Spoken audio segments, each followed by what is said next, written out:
A partial seam is when you're going to sew two pieces together, but you're not going to sew everything from top to bottom.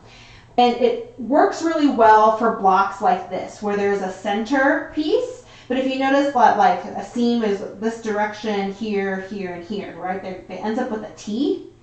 And it was really hard to say, I'm going to sew this seam directly to here. That's not going to work.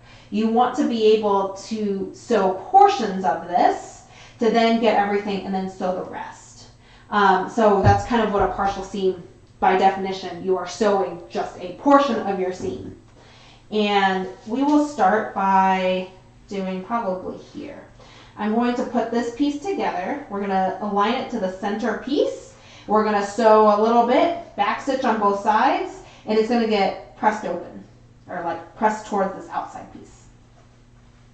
Okay? So, real quick, we're going to go ahead and do that.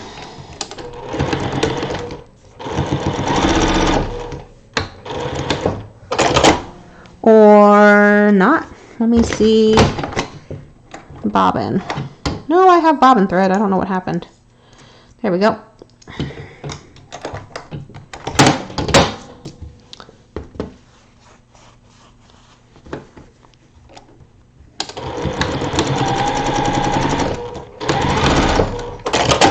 Okay, so I backstitched at the beginning and end of that.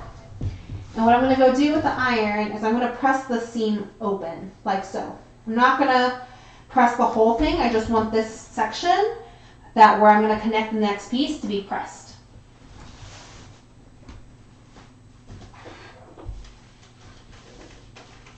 You can finger press or you can use an iron. It doesn't really matter in this case. And now I have this full piece that I can sew to this top part, right? So I'm going to go ahead and sew those together.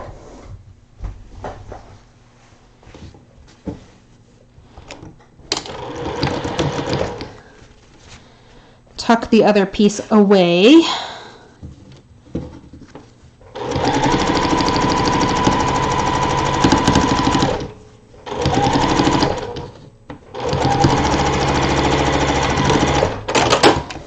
Alright, so once you've sewn that piece on, I'm going to iron that open and I'll show you what that looks like. I'm not pressing my seams open, I'm just pressing that piece out. And I'm pressing my seams towards the strip, not towards the center square. Okay? So now that I've sewn that together, I have a full seam on this side to sew this piece over, like so.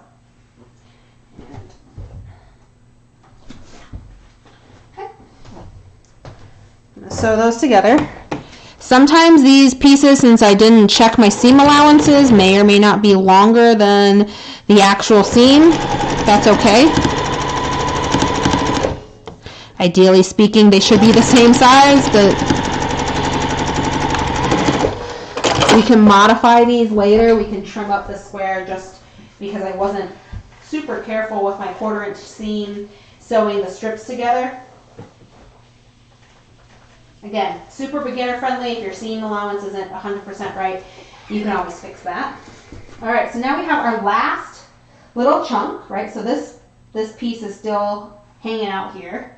This piece is now going to now flip up and we're going to sew from the center out again.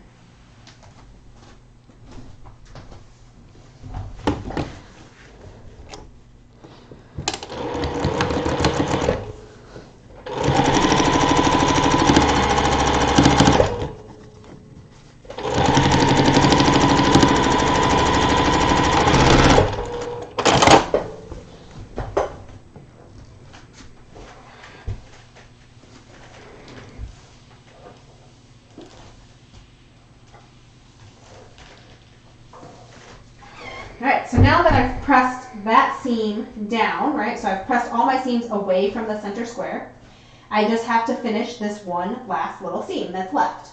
So I'm going to essentially carefully fold this back over, and I'm going to start kind of where I've already sewn just a little bit, that very first partial seam that I sewed in the beginning, and I'm going to sew all the way back down.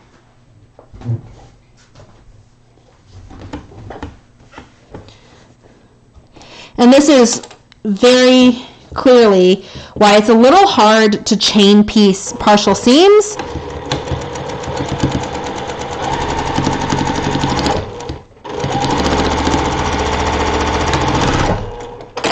You can't really chain piece that because you started in the middle and you ended at the end. And you can't chain piece that beginning partial. But the other pieces inside the block itself, you should be able to chain piece. So I will be doing the rest of the blocks in this quilt kind of separate and then chain piecing everything together. So, all right. Now that I've pressed that piece open, now you have a block. Ta-da! And that is your completed block.